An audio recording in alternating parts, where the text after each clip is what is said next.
canım dep söygendim muhabbet. Ben sana könglimni bergendim muhabbet. Yalnızım süygünüm digendim, sen bana vapa kılmadın muhabbet. Ben seni canım dep söygendim muhabbet. Ben sana könglimni bergendim muhabbet. Yalnızım süygünüm digendim, sen bana vapa kılmadın.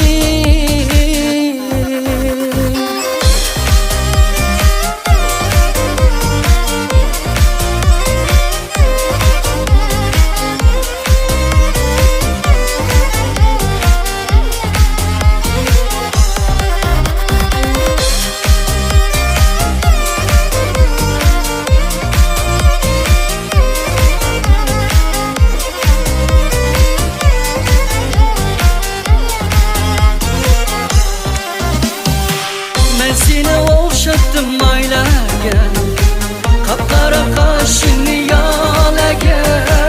Karama men ahuvaylarga, sen bana vapa kılmadın.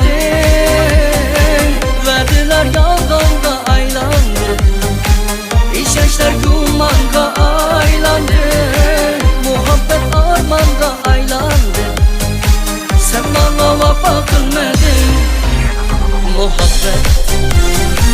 Ben seni canım dep söygendim muhabbet. Ben sana könglimni bergendim muhabbet. Yalnızım süygünüm digendim, sen bana vapa kılmadın.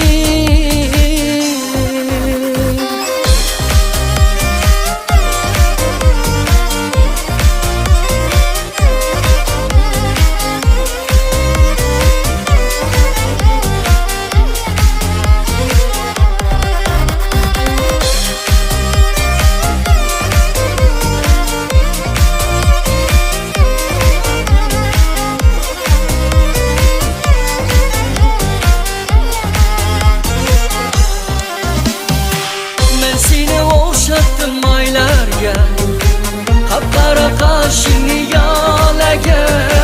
Karama men ahuvaylarga, sen bana vapa kılmadın.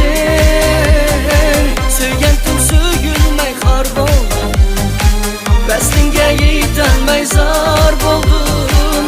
Baxtsiz yarım yalnız men boldum, sen bana vapa kılmadın muhabbet. Ben seni canım dep söygendim muhabbet.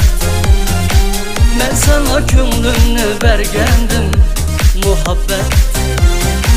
Yalnızım süygünüm digendim, sen bana vapa kılmadın. Seni söyüp hata kıldım